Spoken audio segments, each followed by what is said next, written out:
నా వందనాలు తెలియజేస్తున్నాను. ఈరోజు వాక్య ధ్యానం నిమిత్తము యోహాను రాసిన మొదటి పత్రిక మొదటి 2 అధ్యాయాలను గురించి మనం నేర్చుకుందాం. ఈ మొదటి మాటలలో మనందరికీ ఇది అందరి కంటతా వచ్చినటువంటి మాటలే. ఇక్కడ ఏమంటున్నాడంటే, మొట్టమొదటిగా ఈ భక్తుడు తన జ్ఞానేంద్రియాలతో పరిశోధించిన దానిని మనకు తెలియజేస్తూ ఉన్నాడు.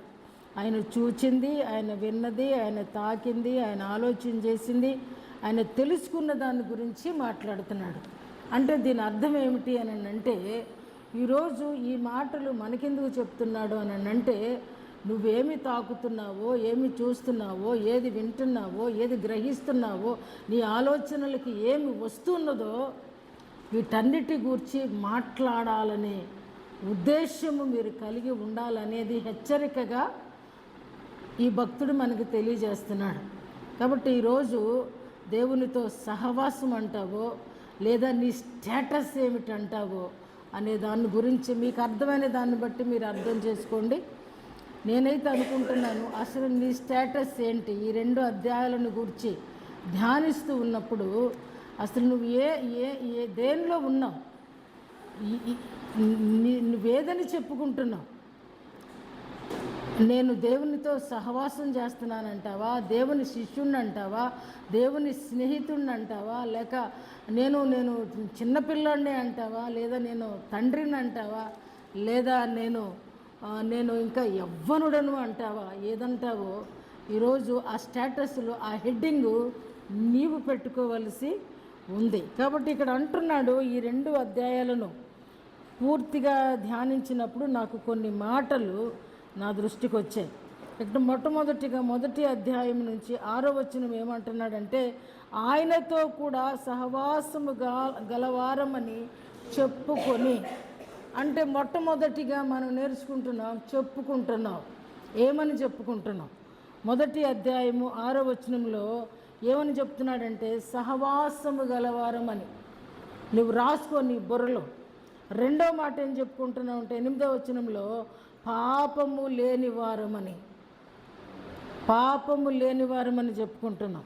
తర్వాత 10వ వచనం మొదటి అధ్యాయంలో పాపము చేయలేదని చెప్పుకుంటున్నాం. మనము పాపము చేయలేదని ఏం కనపడద్దు మన మొహానికి? మన మీద ఏం కనపడద్దండి?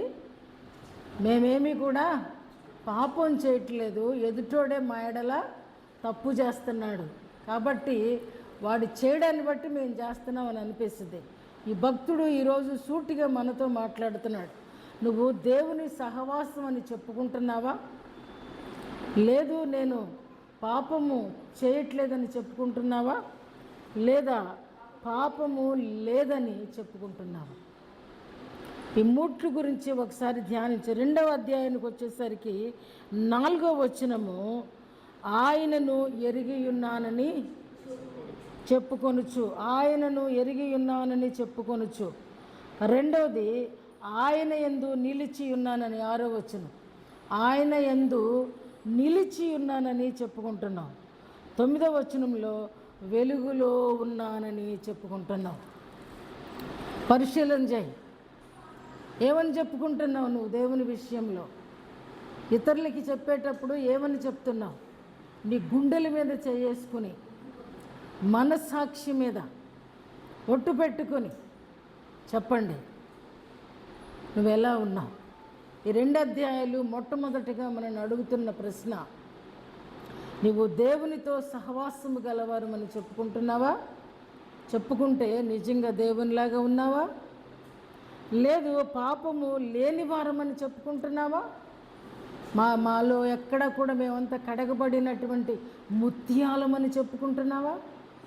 లేదా అసలు పాపము మేము చేయము, అమ్మో మా సంఘం అంటే ఏంటనుకున్నావు? మేమందరం కూడా తెల్లని వస్త్రాలు, మెరిసిపోయే వస్త్రాలు ధరిస్తాము, ఆ తెలుపంతా లోపలే ఉంది అని చెప్పుకుంటున్నావా?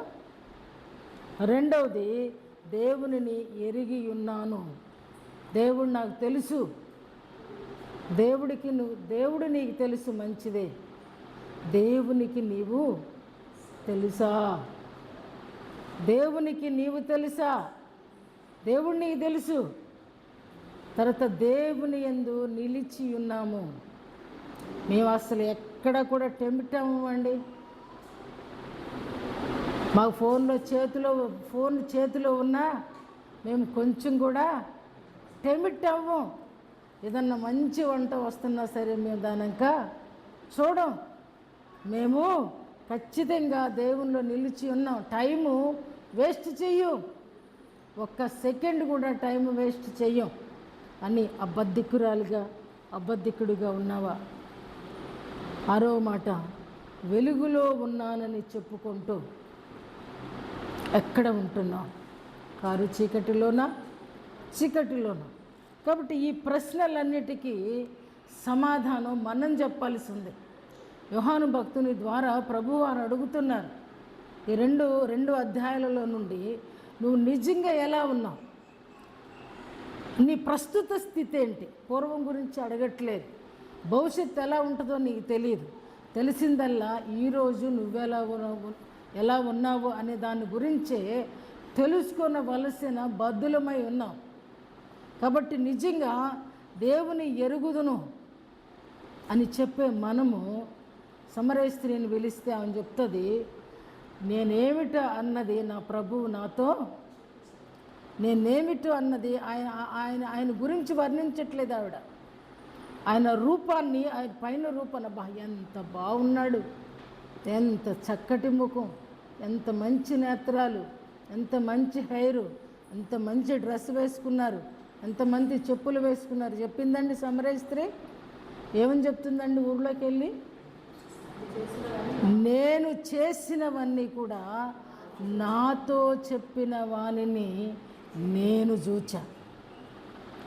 దేవుణ్ణి ఎరిగి ఉంది కాబట్టి, దేవుని గుర్తించింది కాబట్టి, జీవపు వెలుగులోకి వచ్చింది కాబట్టి, తన పాపం తను తెలుసుకుని అక్కడే విడిచిపెట్టింది కాబట్టి ఆవిడ ఆ రీతిగా సాక్ష్యం ఇస్తుంది.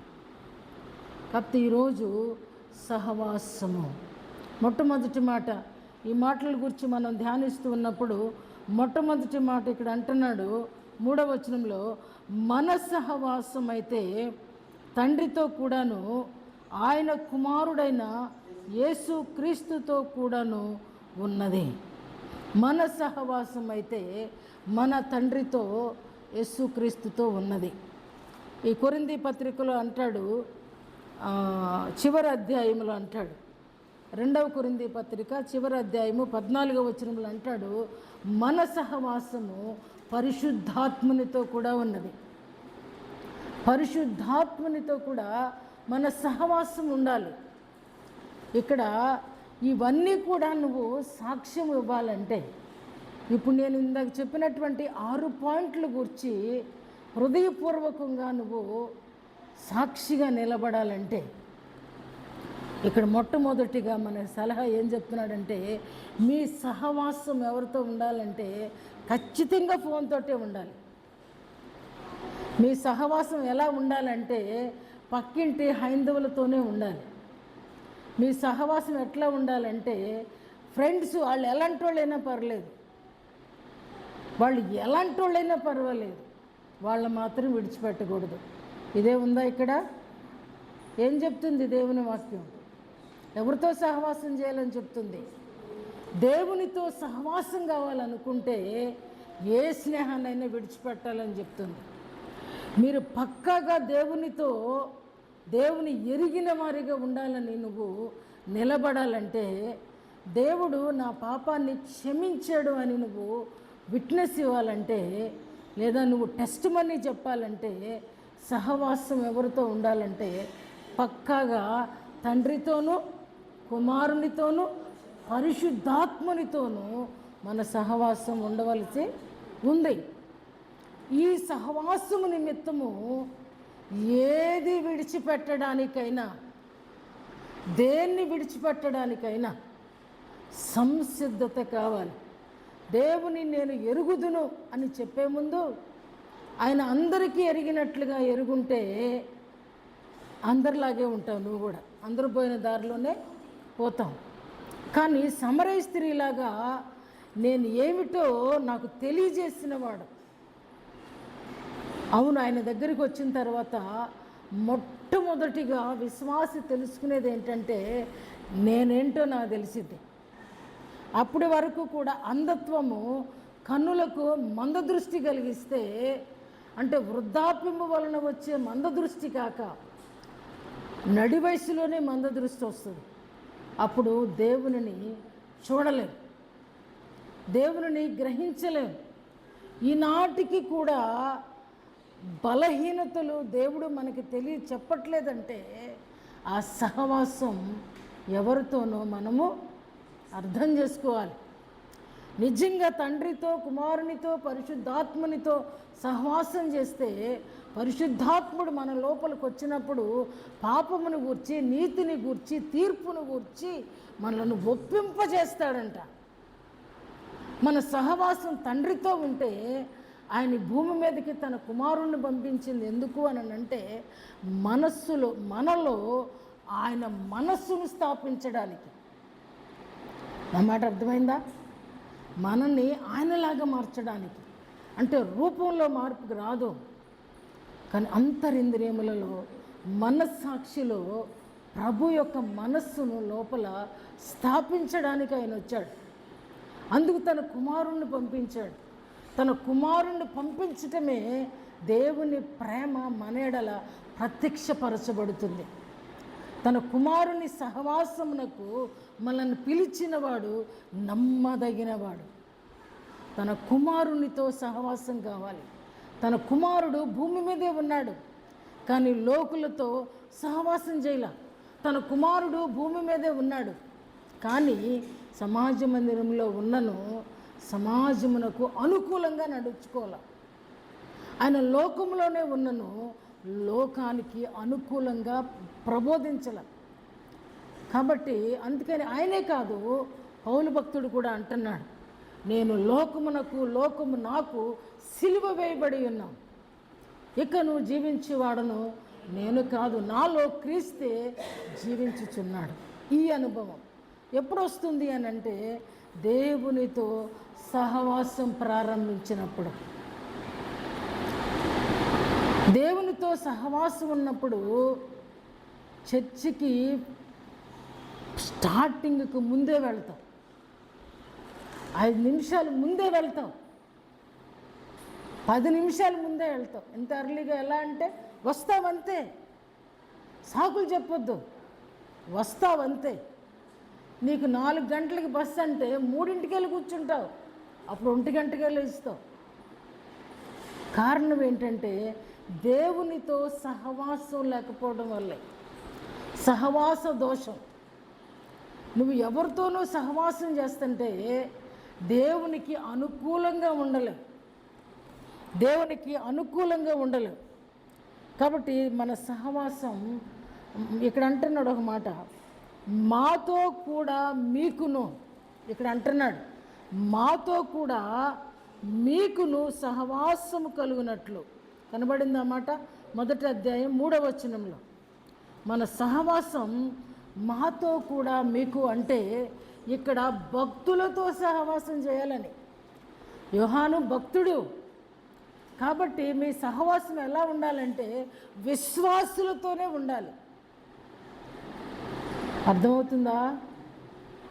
మీ సహవాసం భక్తులతోనే ఉండాలి. తండ్రితో, కుమారునితో, పరిశుద్ధాత్మతో మరియు విశ్వాసులతోనే సహవాసం, విశ్వాసులతోనే ఉండాలి. చాలాసార్లు అంటూ ఉంటారు నాతో, అక్కడికి వెళ్ళొస్తే బాలా, ఇక్కడికి వెళ్ళొస్తే బాగోలా. బాగోలేంది అక్కడ పరిస్థితి కాదు, మీ సహవాస దోషం. మీరు వెళ్ళడాన్ని బట్టి దేవుడు ఆ పరిస్థితిని అలౌ చేశాడు. మీరు వెళ్ళడాన్ని బట్టి మీకు ఖండన లేదు కాబట్టి, మీ సహవాసం దేవునితో లేదు కాబట్టి ఎక్కడికైనా వెళ్ళిపోగలుగుతారు. అదేమనంటే లోకం, అదేమనంటే కుటుంబం, బంధుత్వం. ప్రభు అంటున్నాడు, నా నిమిత్తము తల్లిదండ్రులనైనను, అన్నదమ్ములనైనను, ఆస్తి అయినను, ఇండ్లైనను భూములనైనను ప్రేమించువాడు నాకు పాత్రుడు కాడు. ఈ స్నేహితుడెంత, స్నేహితురాలెంత? ఖచ్చితంగా దేవుడు చెప్తున్నాడు. అక్కడికి వెళ్ళొస్తే బాగాలేదు కాదు, నీ బుర్ర బాగల, నీ సహవాసం బాలా, నువ్వు వెళ్ళే తీరు బాగోలా, నువ్వు వెళ్ళే స్థలం బాగోలేదు కాదు, నీ మనస్సే బాగాలేదు, నీ మనసాక్షే బాగాలేదు. వెళ్ళే ముందు ప్రార్థన చేస్తావా? ఓవేళ వెళ్ళటం తప్పదు, ప్రార్థన చేసుకుని వెళ్తావా? సమయం ఉండదు. అన్నిటికీ సమయాన్ని కల్పించుకోగలుగుతాడు మానవుడు. ఎంత టెక్నిక్గాడో, ఎంత మాయగాడో. మంత్రాలను అంటాం మనం, క్రైస్తవుడే మాయగాడైపోయాడు. ఎక్కడ మాయ చేస్తాడంటే దేవుని దగ్గరే మాయ. దేవుణ్ణే మోసం చేస్తాము. దేవుని దగ్గరికి వచ్చేసరికి మళ్ళా ఏందో ఢిల్లీలో లాగా లాలనగా మాట్లాడతాం. మాయ మంత్రం మన దగ్గర ఉందండి. ఎందుకు పొందుకోవట్లేదు, ఎందుకు రావట్లేదు, ఏంటి పరిస్థితులు అనుకుంటాం. ఎవరో దగ్గర లేదు. ఎందుకంటే మన కళ్ళు ఎప్పుడు కూడా మనల్ని ఏమని చూపిస్తాయి అంటే ఎరిగినట్టే, అట్టే ఊహాత్మకమైన మాకు తెలుసు, మేము ఎరుగున్నాం, నేను జరిగినట్టు నాకు తెలిసినంతగా పక్కనోడికి తెలీదు. ఇది మన ఫీలింగ్. ఫోకస్ మాత్రం ఉండదు, దేవుని మీద ఉండదు. ఫీలింగ్స్ మాత్రం తెగ చూపించేస్తాం. ఇది ఇవాళ దేవుడు అడుగుతున్నాడు. నీ సహవాసం ఖచ్చితంగా విశ్వాసితోనే ఉండాలి. నీ సహవాసం ఖచ్చితంగా తండ్రి, కుమారుడు, పరిశుద్ధాత్మతో ఉన్నప్పుడు ఈ సహవాసం ఎలా ఉంటుందంటే అన్యోన్య సహవాసము. ఏమంటాం దీన్ని? అంటే దాని అర్థం చెప్పండి.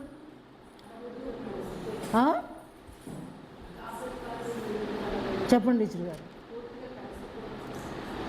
నువ్వేంటో నాకు తెలుస్తావు, నేనేంటో నీకు తెలుస్తా. అవగాహన ఉంటుంది. దేవుడు ఏం చెప్తున్నాడో లోపల అవగాహన ఉంటుంది. దేవునికి నేనేం చెప్తున్నానో దేవునికి అవగాహన. అన్యోన్యత, కలిసి మలసి అంటాం కదా, కలిసి మెలసి ఉండడం అంటాం. నిజంగా దేవునితో మన సహవాసం ఉంటే దేవునితో ఎలా ఉంటామంట? కలిసి మెలిసి ఉంటాం. అంటే దేవుని కనికరం మనల్ని ఆవరిస్తుంది. కాబట్టి ఈరోజు నా ప్రశ్న, మన సహవాసం ఎవరితో ఉంది? మన సమయం ఎవరికి ఎక్కువ ఇస్తున్నాం? మనం ఎవరికి ప్రయారిటీ ఇస్తున్నాం? దేవునికి నిజంగా ప్రయారిటీ ఇస్తే, దేవునికి మనము మొదటి స్థానం ఇస్తే దేవుడు నిజంగా మనలో మొదటివాడిగానే ఉంటాడు. కానీ ప్రతి క్రైస్తవుడు కూడా ఆఖరికి ఆయనకు అవకాశం ఇస్తారు. ఎప్పుడు? వీడు ఈదలేనప్పుడు, వీడు నడవలేనప్పుడు, వీడు లేగలేనప్పుడు, వీడు చేసుకోలేనప్పుడు, వీడి వల్ల కానప్పుడు, అప్పటికి ఎప్పుడు గుర్తుకొస్తాడండి దేవుడు? ఎప్పుడు గుర్తుకొస్తాడు దేవుడు? చివరిలో. ఆలోచనకి ఆయన ఆలోచన తీసుకో, క్రియకి ఆయన క్రియని జత చెయ్యం. కానీ మనం ఏడవలేనప్పుడు అప్పుడు మాత్రం దేవుని సహాయం దొరుకుద్దా? అప్పుడు దొరుకుద్దా అండి? ఎందుకు దొరుకుద్ది? దొరకకూడదు. ఇందాక ఆరాధనలో అదే అన్నాను. ప్రతి వాడు శిక్షించే కాలంలోనే లోబడతాడు. ఎందుకంటే మానవుడికి చుబుకులు కావాలి. ఏం కావాలండి? దెబ్బలు కావాలి. అదేనంట, కాడి కిందకి రాని ఎద్దుకంట దెబ్బలు కొట్టి తీసుకొస్తాడంటే కాడి కిందకి. ఆ దెబ్బలు ఈరోజు సంఘానికి కావాలి. టోటల్గా మన గురించే నేను చెప్పట్లేదు, మనల్ని కలిపి చెప్తున్నాను. దెబ్బలు కావాలండి. ఎందుకంటే దెబ్బ ఉంటేనే చెడు స్నేహాన్ని ఏం చేస్తామండి పిల్లల్ని ఏం చేస్తారండి? చిన్నపిల్లల్ని ఆడితో మాట్లాడొద్దు అని చెప్తారు. వినకపోతే పిల్లల్ని ఏం చేస్తారండి? ముద్దు పెట్టుకుని హత్తుకుని చెప్తారా?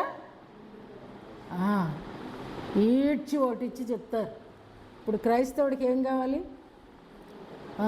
దెబ్బ పడితేనే ఎక్కడికి వస్తాడు? ఇప్పుడు కాడి కిందకు వస్తాడు. కాబట్టి మనకు అన్యోన్య సహవాసం కావాలంటే ఎవడు ఈ సహవాసాన్ని కోరుకోడు? ఒకసారి చూద్దాం. యోహాను పత్రికలో నుంచి, మొదటి యోహాను పత్రిక 3వ అధ్యాయము 19వ వచనం.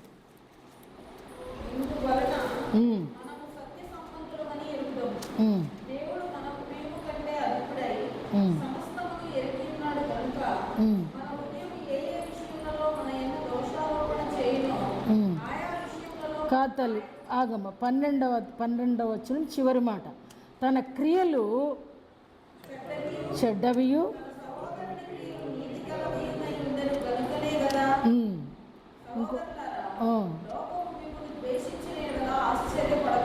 అది కదమ్మా, నేను ఒక మాట చదువుకున్నాను. మన క్రియలు చెడ్డవైతే దేవునితో సహవాసం చేయం. తన క్రియలు చెడ్డవైనందున, ఇక్కడ ఉంది కదా, దుష్టుడు వాడు దుష్ట సంబంధి, వాని క్రియలు చెడ్డవి కదా. తన క్రియలు చెడ్డవి కనుకనే తన సహోదరుణ్ణి చంపేశాడు. తన క్రియలు చెడ్డవి కనుక దేవుని సహవాసమునకు, దేవుని మాటకు అర్థము తెలుసుకోలేకపోయాడు కయీను. ఇద్దరు ఒక తండ్రి కుమారులే, ఇద్దరు ఒక దేవుని ఆరాధించేవారే, ఇద్దరు ఆ దేవునికే తన అర్పణ పట్టుకొచ్చారు. అయితే దేవుని వాక్యం చెప్తా ఉంది, దేవుడు హేబేలును తన అర్పణను, చదువుకోండి ఆ మాట మీకు కావలిస్తే, హేబేలును తన అర్పణను అంటే ఫస్ట్ దేవుడు చూసేది ఎవరిని అని అంటే, నువ్వు తెచ్చే కవర్ని కాదండి, నువ్వు తెచ్చే కవర్ కోసం కాదండి. దేవుని చూపు ఎప్పుడు కూడా తెచ్చిన నీ మీద ఉంటుంది. నిన్ను దేవుడు మొదటిగా గుర్తిస్తాడు. దేవుడు గుర్తించేది మొట్టమొదటిగా నన్నే దేవుడు చూచేది. ఆయన లంచగొండి కాదండి. తర్వాత మనం ఇస్తున్నటువంటి తీరును చూస్తాడు. ఇచ్చే అమౌంట్ని కాదండి ప్రభు చూసేది, ఇచ్చేటువంటి తీరు, నీ మనస్సు తీరు, నువ్వు తెస్తున్న తీరు, నీ విధేయత, నీ సమర్పణ, నీ సంసిద్ధత, ఇవన్నీ చూచినప్పుడే హేబేలు వైపు దేవుడు చూచాడు. ఎంత అద్భుతంగా, ఎంత కష్టపడి, ఎంత వెతికి, ఎంత బెస్ట్, ఎలాంటి హృదయం, ఇంత మంచి హృదయం. కాబట్టి వెంటనే అక్కడ వ్రాయబడింది, హేబేలు అర్పణ దేవుడు అంగీకరించెను. తన క్రియలు చెడ్డవైనందున తన సహోదరుణ్ణి చంపెను. మన క్రియలు చెడ్డవైతే దేవుని దగ్గరికి రాలే. మన క్రియలు చెడ్డవైతే, ఆ మాట ఎక్కడ ఉండే ఉంటుంది, నేను రాసుకున్నాను. తన క్రియలు చెడ్డవై ఉంటే మనం దేవుని దగ్గరికి రాలేం. కాబట్టి అతడు దుష్ట సంబంధి, అంటే దేవునితో సహవాసం చేయలేకపోయాడు, దేవునితో సహవాసం చేయలేకపోయాడు. కాబట్టే ఈరోజు కయీను అంతు లేకుండా దేవుడు శిక్షకు పాత్రుడయ్యాడు. కాబట్టి నిజంగా మన సహవాసం దేవునితో ఉంటే దేవుడు మనను లక్ష్య పెట్టేవాడిగా ఉన్నాడు. నువ్వు ఇచ్చినా ఇవ్వకపోయినా అని కాదు, ఇవ్వగలిగిన మనసుందా అనేది మాత్రమే దేవుడు చూచేటువంటి వాడు. నీ మనసును లక్ష్య పెట్టేటువంటి వాడు, ఊరికే వ్యర్థ కన్నీరును చూచేవాడు కాదు. అది హృదయానుసారమా కాదా. అందుకే నేను మొన్న ఒకసారి చెప్పాను, ప్రార్థన చేసేటప్పుడు వ్యర్థంగా ఏడవద్దు.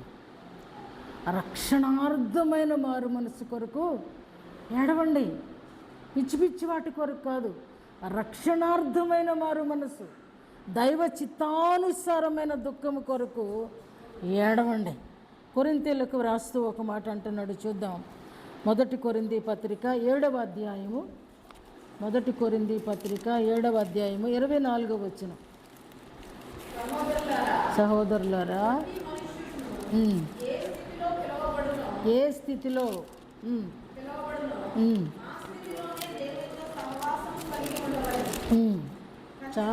చాలమ్మా. ఇక్కడ అంటున్నాడు, ఏ స్థితిలో పిలువబడితువో ఆ స్థితిలోనే దేవునితో సహవాసము కలిగి ఉండాలి. ఏ స్థితిలో పిలువబడుతున్నాం, ఏ స్థితిలో ఆయన దగ్గరికి వస్తున్నాం? ఏమండి, వచ్చిన స్థితిలోనే అట్టుపెట్టేస్తున్నాడా? వచ్చిన స్థితిలోనే అట్టుపెట్టేస్తున్నాడా అంటే స్థితినేమో ఆయన మారుస్తున్నాడు, మన స్థితి మాత్రం ఎక్కడున్నాం? అక్కడే. మన స్థితి మాత్రం మారట్లేదు ఇక్కడ. అందుకే అంటున్నాడు, పిలువబడినవాడు, తర్వాత మాటలు చదువుదామా, ఆ స్థితి అందే నడుచుకొనవలెను. తర్వాత ఇంకొక మాట, దేవుని ఆజ్ఞలను అనుసరించుటయే ముఖ్యము. తర్వాత మాట, ప్రతివాడు ఏ స్థితిలో పిలువబడినో ఆ స్థితిలోనే ఉండవలెను. అంటే నిజంగా చాలా దుఃఖంగా ఉన్నప్పుడు, లేమిలో ఉన్నప్పుడు, బాధలలో ఉన్నప్పుడు, వేదనలో ఉన్నప్పుడు, శారీరక రుగ్మతలతో ఉన్నప్పుడు దేవుని దగ్గరికి మనం వస్తాం. అప్పుడు మన మనస్సులో ఏముంటుందంటే సంపూర్ణమైన విధేయత ఉంటుంది. ఏముంటుంది? సంపూర్ణమైన విధేయత ఉంటుంది. ఇప్పుడు స్థితి మారిపోయింది. విధేయత ఏమైపోతుంది? అంతే విధేయత ఉంటుందా? ఆ తొలి రోజుల్లో ఏం చేస్తామంటే చర్చి తలుపులు తెరవకముందే వస్తాం. చర్చికి నేనేం చేయాలి అని అడుగుతాం. శ్రద్ధ ఉంటుంది, ప్రతిష్ఠిత ఉంటుంది. కొన్ని రోజులు గడిచిన తర్వాత అనారోగ్యం కాస్త ఆదిసేయబడుతుంది, ఆరోగ్యం వస్తుంది.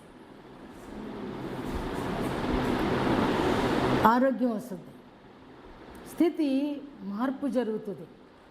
అప్పుడు విధేయత స్థితి ఏమవుతుందండి? ఇప్పుడు రావాల్సింది ఎక్కడికి? విధేయత, మరి విధేయతకి వెళ్ళాలి. విధేయత పెరిగిపోవాలి. దేవుడు అద్భుతం చేస్తున్నప్పుడు, దేవుడు సహాయం చేస్తున్నప్పుడు విధేయత పెరిగిపోవాలి. కానీ మనకు ఆపోజిట్ జరుగుతూ ఉంటుంది. ఏమవుతామంటే ఆరోగ్యం బాగున్నప్పుడు పర్లా ఆరాధన టయానికి వెళ్ళొచ్చు. ఏమైపోయిందండి? విధేయత సన్నగిల్లిపోతుంది. కానీ ఇక్కడ కొరింథీయులకు రాస్తూ పౌలు అంటున్నాడు, నువ్వు ఏ స్థితిలో పిలువబడ్డావో ఆ స్థితిలోనే ఉండాలి. నువ్వు ఆ విధేయతలోనే ఉండాలి, ఆ చురుకుతనంలోనే ఉండాలి. అప్పుడు దేవుడు నీ మానసిక స్థితిని ఏం చేస్తాడంటే ఆయన స్థితిలోనికి తీసుకెళ్తాడు. అంటే దేవుని సహవాసంలోనికి మనకు వెళ్ళేటువంటి ఒక మెట్టు మనల్ని ఎక్కిస్తాడు. అర్థమైందండి ఈ మాట? దేవుని సహవాసంలోనికి మన అడుగు పడుతుంది. అంటే మన పరిస్థితితో పాటు మన ఆత్మీయ స్థితి కూడా ఎక్కడికి వెళ్తుందంటే దేవునికి అనుకూల స్థితిలోనికి వెళుతూ ఉంది. ఉపమానాలు చెప్పాలంటే నేను కూడా బ్రహ్మాండంగా చెప్తాను. కల్పించి కథలు చెప్పాలంటే నాకు కూడా వచ్చు. అది పెద్ద విద్య కాదు. వాస్తవం చెప్తున్నప్పుడు వాస్తవాన్ని తీసుకోకపోతే మాత్రం దానికి లెక్క చెప్పాల్సి ఉంటుంది. కాబట్టి మన క్రియలు చెడ్డవైతే దేవునితో సహవాసం చేయలేం. అయితే మనం సహవాసం చేయడానికి దేవుడు మనల్ని పిలిచినప్పుడు ఏ స్థితిలో ఆయన దగ్గరకు వచ్చేమో ఆ స్థితి మారిన తర్వాత కూడా, నీ పరిస్థితులన్నీ మారిన తర్వాత కూడా దేవునికి అనుకూలంగానే ఉండాలి. పిలువబడినప్పుడు ఉన్నటువంటి విధేయత కంటే, బాబాయ్ దేవుడు నాకు ఆ రోజు అంత అద్భుతమైన సహాయం చేయకపోయి ఉంటే నేను ఈరోజు ఈ స్థితిని చూచేదాన్ని కాదు. కాబట్టి నేనేం చేయాలంటే మరీ ఎక్కువగా విధేయత వచ్చే వాళ్ళ కొరకు ప్రార్థన చేస్తావు. ఒక 5 నిమిషాల ముందు వచ్చి నువ్వు రావటమే 5ంటికి లేస్తావు కదా. 6ంటికి ప్రార్థన అంటే 5 ముళ్ళు అక్కడ పడపోతే మనం లెగం. అది దేవుని మీద ఉన్న శ్రద్ధ.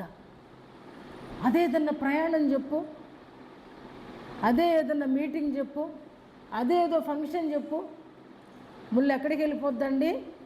ఎక్కడంటే అక్కడ పెట్టుకుంటాం. ఈరోజు దేవుడు మాట్లాడుతున్నాడు. ఎవరు పెట్టుకుంటారో నాకైతే అర్థం కాల. నీ ముళ్ళు మారపోతే, నీ దిశ మారపోతే ఆయన దశ మార్చుకుంటాడు. ఆయన మార్చుకున్నాడు అని అంటే మరలా మన వైపు త్రిప్పడం అనేది, మనం ఎంత పశ్చాత్తాపడ్డా ఒకసారి వెలిగించబడి, తెలుసు కదా అందరికీ, ఒకసారి వెలిగించబడిన తర్వాత వెనక తట్టు చూస్తే దేవుని రాజ్యమునకు పాత్రుడుగాడు. ఒకసారి వెలిగించబడిన తర్వాత మరలా అంధకార క్రియలలోకి వెళితే మరలా నీ స్థితి మొదటి స్థితికి రావడం అసాధ్యము.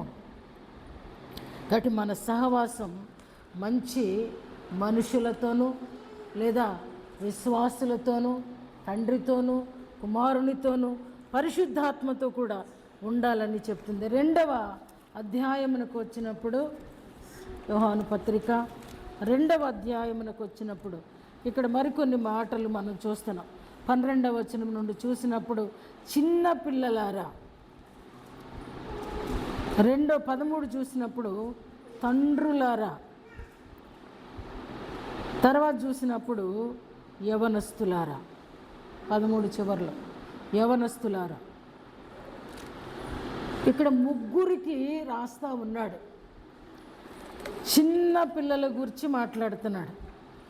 అయితే ఈరోజు నేను అన్నాను కదా, మొట్టమొదట నీ స్టేటస్ ఏంటి? నువ్వు చిన్నపిల్లవా, యవనస్తుడవా, తండ్రివా? ఈరోజు నువ్వు తేల్చుకోవలసినటువంటి పరిస్థితి ఈ అధ్యాయంలో మనకు చూపిస్తున్నాడు. చిన్నపిల్లలారా, ఆయన నామమును బట్టి మీ పాపములు క్షమింపబడినవి గనుక మీకు వ్రాయుచున్నాను. చిన్న పిల్లలు అంటే ఎవరిని గురించి? ఎవరిని గురించి చెప్పండి. ఇప్పుడు అది అక్కడ ఉంది కదా బొడ్డది, విన్సీ. తనకేమన్నా తెలుసా? ఆమెకు చెప్తున్నాడు. ఏమని చెప్తున్నాడు? ఓ చిన్న బిడ్డ, నీ పాపాలు క్షమించు అంటే ఆమెకేమీ తెలియదు కాబట్టి. 2వ మాట యవనస్తులకు చెప్తున్నాడు. ఈ చిన్నపిల్లల గురించి ఎవరిని చిన్నపిల్లలు అనొచ్చో మనం ఇక్కడ చూద్దాం. హెబ్రీలకు రాసిన పత్రిక 5వ అధ్యాయము 12, 13 వచనాలు. కాలమును బట్టి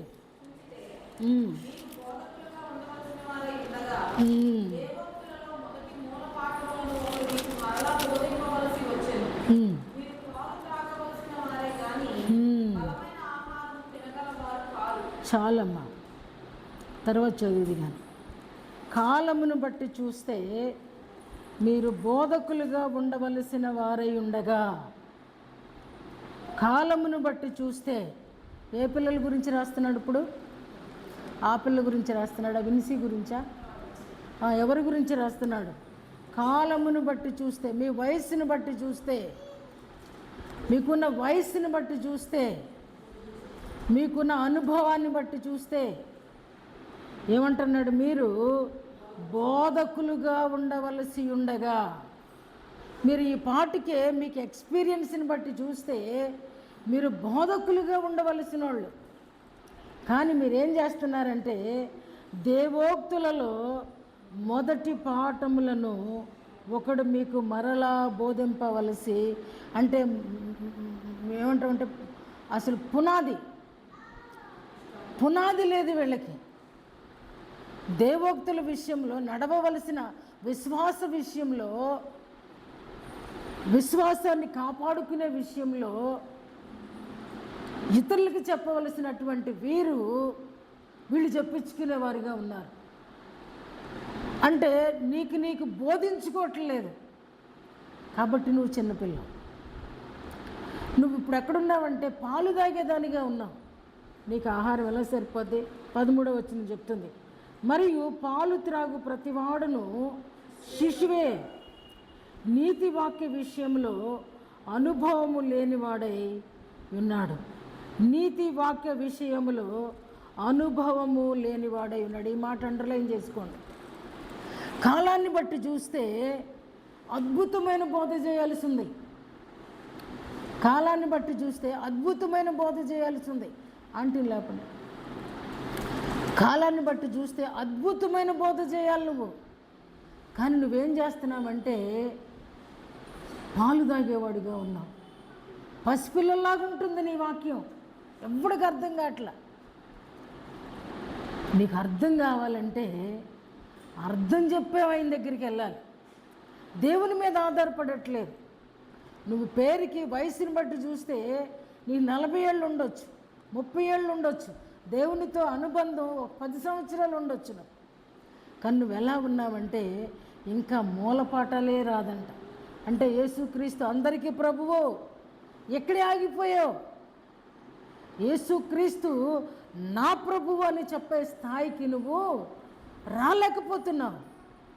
కారణం ఏంటి అని అంటే నీకు మూలపాఠాలే నేర్చుకుంటూ అక్కడే పడి చచ్చావు. కదలలేకపోతున్నావు, లెగలేకపోతున్నావు, వాక్యం చదువులేకపోతున్నావు. సంవత్సరానికి ఒకసారి బైబిల్ చదవండి. ఏదో దేవుడు మనకు ఒక చిన్న వాక్యాన్ని నీకు గుర్తుగా నువ్వు సాధించిన దానికి ఇస్తాడంటే 1-2 మాత్రమే నిలబడతారు. కారణం ఏంటి అని అంటే వీళ్ళు చెప్తారు దేవోక్తులు, మళ్ళీ వీళ్ళు వెళ్ళి బయట దేవోక్తులు చెప్తారండి. అబ్బో దేవుడంటే ఏంటనుకున్నావు, ఏంటనుకున్నదో చెప్పడం, ఏంటనుకున్నావు అంటారు. దేవుడు చాలా రోషంగా నీవు చెప్తున్నాడు. ఈరోజు నేను గద్దిస్తున్నాడు. ఎన్నాళ్ళ వరకు పాలు తాగుతావు? అది నీకు సంపూర్ణ ఆహారమా? సంపూర్ణ ఆహారమా? నీ ఆత్మ వర్ధిల్లాలంటే, నువ్వు ఒక స్థాయి నుంచి మరొక స్థాయికి రావాలంటే వాక్యం చదవటం విషయంలో, ప్రార్థన చేయటం విషయంలో ఎంత సమయాన్ని దేవునికి ఇస్తున్నావు? ఎప్పుడన్నా బైబిల్ అంతా ఒకసారి చదివారా? బైబిల్ అంతా కూడా నేను చేయెత్తమన్ను. బైబిల్ అంతా ఒక్కసారి చదివి ఉంటే సరిపోద్ది అనుకుంటే అన్నం అంతా తినటం మానే, సగమే తిను. ప్లేట్లో పెట్టుకుని సగం మాత్రమే తిను. 1 అధ్యాయమే చదివాను, 10 అధ్యాయాలు చదివాను, డైలీ పోర్షనే చదివానంటే అన్నమంతా తినబాక మానే. సంవత్సరం అంతా కాపాడిన దేవుని వాక్యాన్ని తెలుసుకోవడానికి సంవత్సరంలో ఒకసారైనా బైబిల్ చదవలేకపోతే నేను విశ్వాసాన్ని ఎందుకు చెప్పుకుంటావు? ఏం పని నీకు అసలు? ఏం పని నేను క్రైస్తవుడని చెప్పుకుంటా? సిగ్గుండాలి, సిగ్గుండాలి. ప్రతిరోజు వాక్యం చదవకుండా అన్నం తింటున్నావంటే సిగ్గుండాలి. ప్రతి దాని మీద మాత్రం విపరీతమైన శ్రద్ధ. ఎవరిని గురించి మాట్లాడుతున్నాడో నాకు తెలియదు. సహించలేకపోతున్నాడు పరిశుద్ధాత్ముడు. నా లోపల కాలిపోతూ ఉంది. నాకేమంటున్నట్టు ఎముకలలో మంట పుట్టేస్తుందంట. ఆ మంట నాకు తెలుసు. ఎముకలలో మండిపోతూ ఉన్నప్పుడు, గ్యాస్ వచ్చినప్పుడు కారం జల్లినట్టుంటుంది. కాబట్టి వాక్యం చదవకుండా, ప్రార్థన చేయకుండా విశ్వాసిగా చెప్పుకోవద్దు.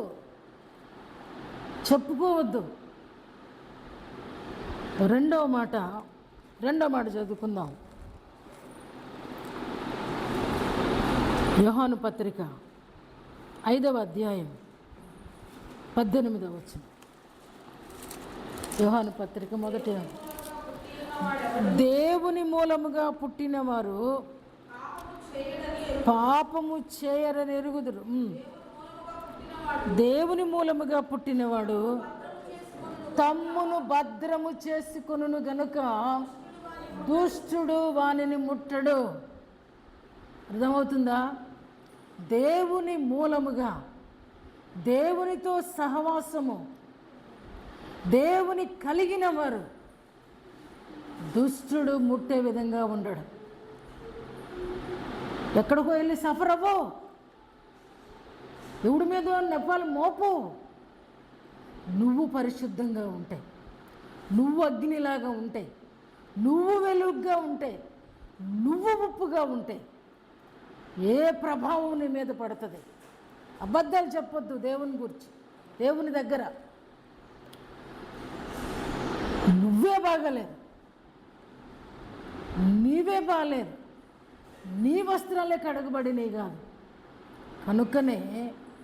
కనుక్కొని ఇతరుల మీద నెపాలు మోపుతున్నావంటే ఎవరి స్వభావం అది? ఎవరి స్వభావం అది?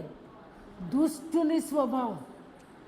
దుష్టుడు నిన్ను ముడుతున్నాడంటే దుష్టుని స్వభావానికి నువ్వు అనుకూలంగా ఉన్నావు, దుష్టునికి అనుకూలంగా ఉన్నావు. కాబట్టి దేవుని మూలముగా నువ్వు పుట్టలేదనేది ఖచ్చితం. దేవుని మూలంగా పుట్టని వానిని దుష్టుడు ఖచ్చితంగా ఏమంటాడండి? ముడతాడు, దుష్టుడు పట్టుకుంటాడు. కాబట్టి దుష్టుడు ముడతాడని వాక్యం చెప్తుంది. రోమీయులకు రాస్తూ కూడా పౌలు భక్తుడు ఒక మాట అంటున్నాడు. 6వ అధ్యాయము 13వ వచనాన్ని చూస్తే, మీ అవయవములను చదవండి.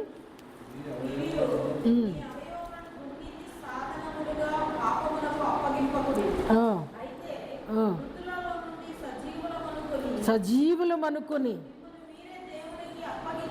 చాలు, మీ అవయవములను దుర్నీతి సాధనములుగా, క్రిందేమనుందమ్మా? ఆయుధములుగా. దుర్నీతి ఆయుధము అని అంటే దుష్టుని ఆయుధము. ఈ శరీరాన్ని గురించి చెప్తున్నాడు దేవుడిచ్చినటువంటి మీ శరీరము. కాబట్టి శరీర దురాశలకు లోబడినట్లుగా చావునకు లోనైన మీ శరీరమందు పాపమును ఏలనీయకుడి, మరియు మీ అవయవములను దుర్నీతి సాధనములుగా పాపమునకు అప్పగింపకుడి.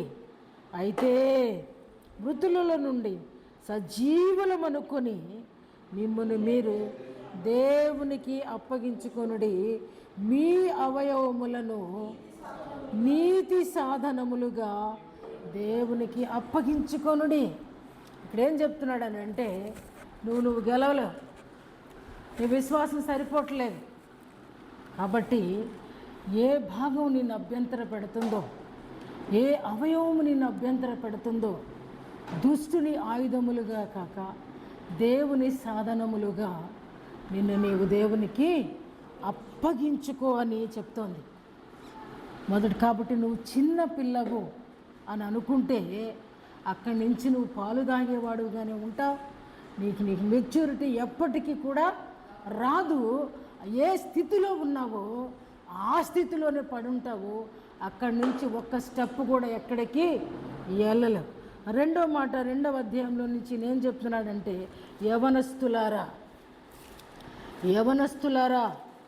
మీరు బలవంతులు,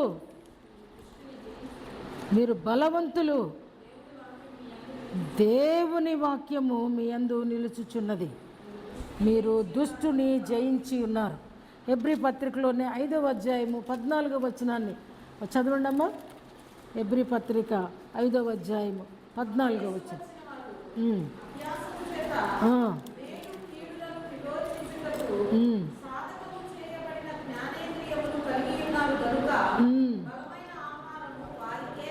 మళ్ళీ ఒకసారి చదవండి. వయస్సు వచ్చిన వారు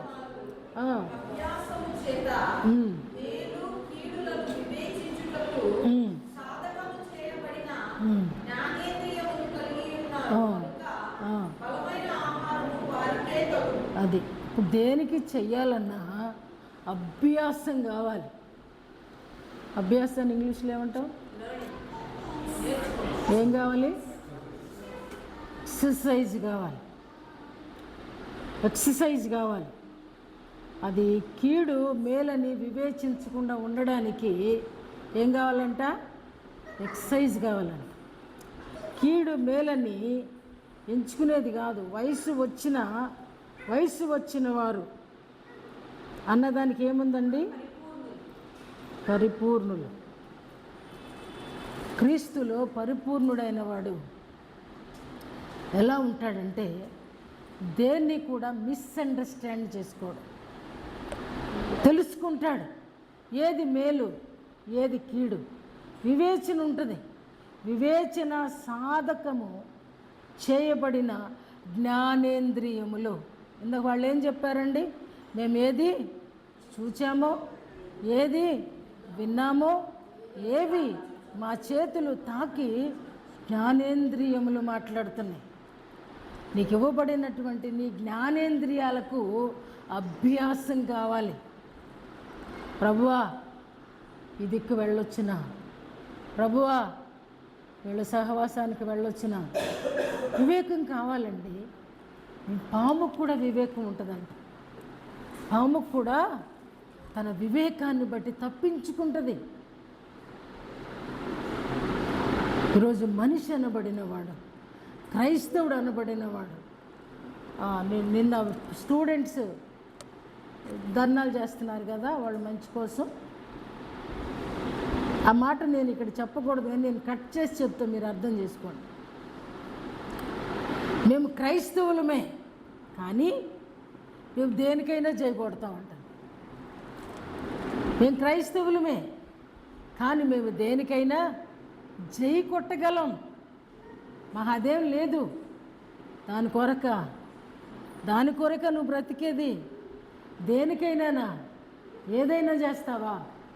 బైబిల్ ఏం చెప్తుందండి? విగ్రహారాధన అనిన నాకు అసహ్యము కాదా? ఈరోజు అవగాహన లేని క్రైస్తవులు. ఇవాళ వర్షాకాలంలో వర్షాలు లేవు,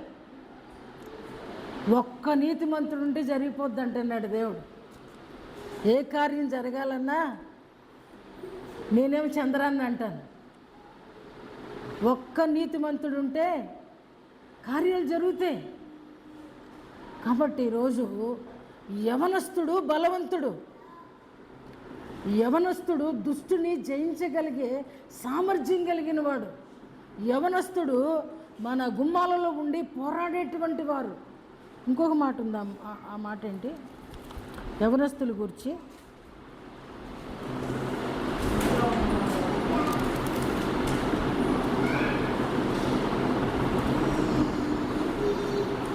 యవనస్తులు మీరు బలవంతులు, దేవుని వాక్యము మీ యందు నిలుచుచున్నది. దేవుని వాక్యము మీ యందు నిలుచుచున్నది. ఈరోజు యవనస్తుడిగా నువ్వు ఉండాలంటే, ఇందాక చిన్నపిల్లలకి రాస్తూ అన్నాడు, అరే వాడు పాలు తాగేవాడే, వాడికి ఏం తెలీదు, వాడు క్షమించబడినవాడు. కనుకనే చిన్నపిల్లలు ఏం చేసినా సరే తల్లిదండ్రులు ఏం చేస్తారంటే క్షమిస్తారు. పిల్లకి తెలియదు కదా, గాజు గ్లాస్ పగలగొట్టినా సరే తెలియదు కదా, తండ్రి ఏం చేస్తాడంటే తల్లిని తిడతాడు. తెలియదు కదా, నువ్వు జాగ్రత్త చేయాలి కదా, పిల్లకి ఎందుకు ఇచ్చావు. కానీ పెద్దయినా సరే చిన్నతనంగా ఉంటే వాడు వివేకం లేనివాడు, లేదా మరగుజ్జివాడు, లేదా ఫిజికల్లీ హ్యాండిక్యాప్డ్ అంటాం. దేవుని దగ్గరకు వచ్చి ఎంతకాలం చిన్నపిల్లలుగా ఉంటాం, ఎంతకాలం చిన్నపిల్లగా ఉంటాం. కాబట్టి యవనస్తుడిగా ఉండవలసిన వాడు, అతనిలో దేవుని వాక్యం నిలుచుందంట. వాడు దుష్టుని జయించగలడు, పోరాడగలడు. మొన్న వాళ్ళు అందరూ కలిపి ఢిల్లీకి వెళ్ళి రిజైన్ చేయించారు లేదా, విద్యాశాఖ మంత్రిని గద్దెలు దింపేస్తారు. యవనస్తుడు బలవంతుడు. ఈరోజు ప్రభువు అడుగుతున్నాడు, నువ్వు యవనస్తుడుగా ఎదిగేవా? యవనస్తుడిగా ఉండావా? నీ వాక్యం నీలో నిలిచిందా? నువ్వు దుష్టుని జయించగలిగినోడివి. ఇందాక దేవుని మూలముగా పుట్టినవాడు దుష్టిని జయిస్తాడు. కానీ ఇక్కడ అంటున్నాడు, నువ్వు యవనస్తుడు అయితే ఆ చైల్డ్హుడ్ నుంచి నువ్వు అభివృద్ధిలోనికి వచ్చి నీ స్థితిగతులు మార్చుకుంటే నువ్వు దుష్టుని జయిస్తావు. నిన్ను నిన్ను నిన్ను అభ్యంతర పెట్టే ప్రతి దాని నుండి గొప్ప విడుదల పొందుతావు. నిన్ను దిగజార్చే ప్రతి పరిస్థితి నుంచి నువ్వు జయించి ముందుకు వెళ్తావు. కాబట్టి నువ్వు జయ జీవితం కావాలంటే నువ్వు యవనస్తుడిగా మారాలి. వృద్ధుడు యవనస్తుడు కావచ్చు, అది శరీర రీత్యా కూడా సాధ్యపరిచినటువంటి వాడు మన ప్రభువు.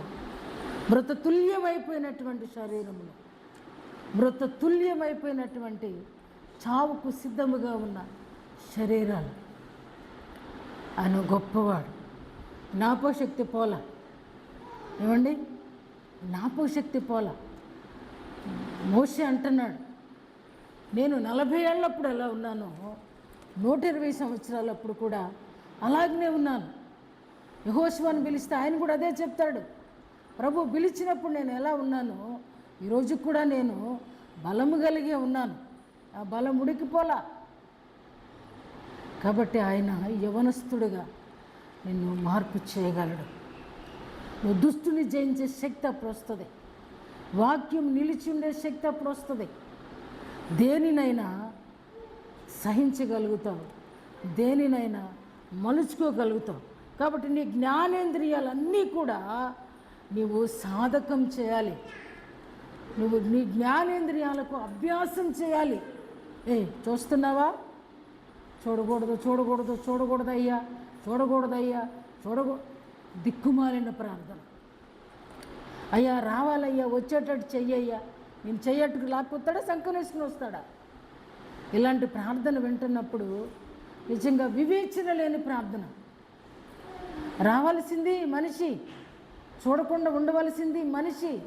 ఆశానిగ్రహం ఉండాలి, ఆశానిగ్రహం ఉండాలి, నిగ్రహ శక్తి నీకు ఉండాలి.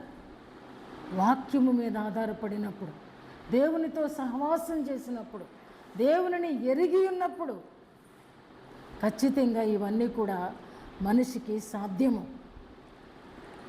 చివరిగా తండ్రులారా, తండ్రులారా చాలా పెద్దోడు. దీని అర్థం నువ్వు సాక్ష్యం ఇచ్చేవాడుగా ఉండాలి.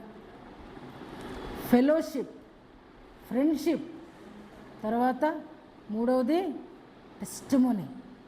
నువ్వు సాక్ష్యం ఇచ్చేవాడుగా ఉండాలి. నీ స్టేటస్ బయటికి తేవాలి. ఇప్పుడు నువ్వు ఎంతసేపు జ్వరం వచ్చింది తగ్గిందనా, ఎగ్జామ్లో పాస్ అయ్యానా, ఏమండి కొనుక్కోట కారు వచ్చిందనా, వెళ్ళటానికి చెయ్యట్టుకు దాటిచ్చాడనా? సమరస్త్రీ ఏం సాక్ష్యం చెప్తుంది? మోషే ఏం సాక్ష్యం చెప్తున్నాడు?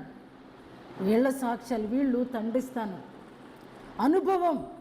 నువ్వు చిన్నపిల్లడి నుంచి యవనస్తుడి నుంచి తండ్రి స్థానానికి. ఈరోజు యేసు ప్రభు సాక్ష్యం ఇస్తూ, అయ్యా చేయుటకు నాకు ఇచ్చిన పనంతా నేను ముగించాను, నువ్వు నాకు అప్పగించబడిన వారిలో నేను ఎవ్వరిని కూడా పోగొట్టుకొనలేదు అని ప్రార్థన చేస్తున్నాడు. అది సాక్ష్యం.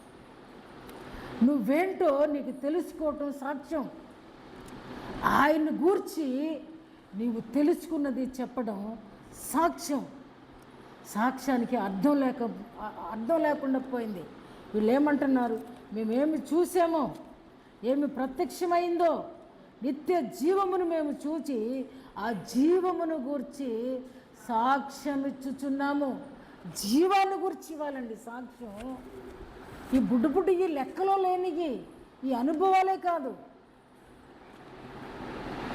మన సాక్ష్యం అంటే జ్వరం వచ్చి తగ్గింది, పరీక్షలో పాస్ అయ్యాను, మా పిల్లోడికి అలాగా ఇలాగా.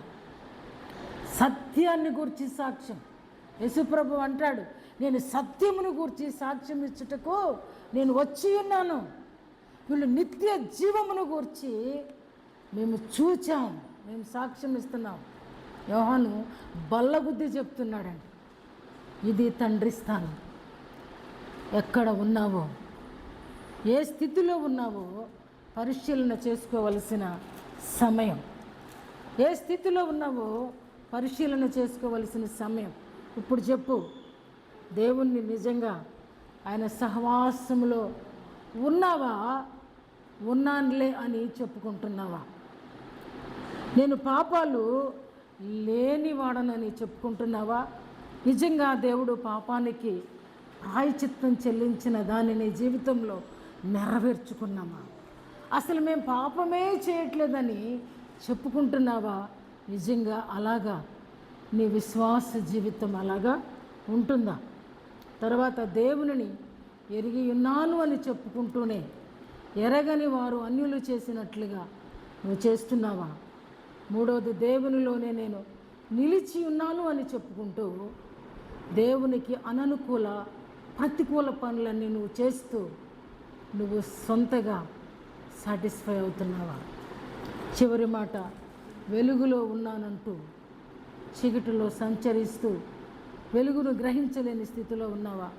ప్రశ్నించు. ఈ అనుభవాలలో నీవు నిజంగా చిన్నపిల్లగా ఉన్నావా? నువ్వు చిన్నపిల్లగా ఏమి ఎరగని వారిగా ఉంటే నువ్వు నిజంగా దుష్టుని జయించినట్టే దేవుని మూలంగా పుడితే. కానీ ఇంకా అన్నీ తెలిసుండి కూడా వయసు వచ్చి కాలాన్ని బట్టి వయసుని బట్టి కూడా ఇంకా చిన్నపిల్లగా ఉన్నావా? నువ్వు ఎప్పటికీ కూడా దేవుని సహవాసంలోనికి రాలేవు. బ్రతికెప్పుడు గోల పాలు త్రాగి మరుగుజ్జివాడిగానే అంగవైకల్యము కలిగిన వాడిగానే ఉండిపోతావు. యవనస్తుడిగా ఉన్నావా? దేవుని వాక్యం నీలో నిలిచి ఉంటుంది. దేవునిలాగా మారుతావు, దేవునితో సహవాసం చేస్తావు, తండ్రి స్థానంలోనికి ప్రమోట్ చేయబడతావు. జీవమును గూర్చి, నిత్య జీవమును గూర్చి, వెలుగును గూర్చి సాక్ష్యమిస్తావు. కాబట్టి ఇవన్నిటిలో దేవుని కృప నీ ఎడల ఏ మెట్టులో ఉన్నదో పరిశీలన చేసుకుంటూ ఆత్మ పరిశీలనలో దేవునికి అనుకూలంగా మలచబడాలని హెచ్చరిక చేస్తూ ఈ మాటలు నేను ముగిస్తున్నాను. ప్రభు తన మాటలు దీవించునుగాక. ఆమేన్.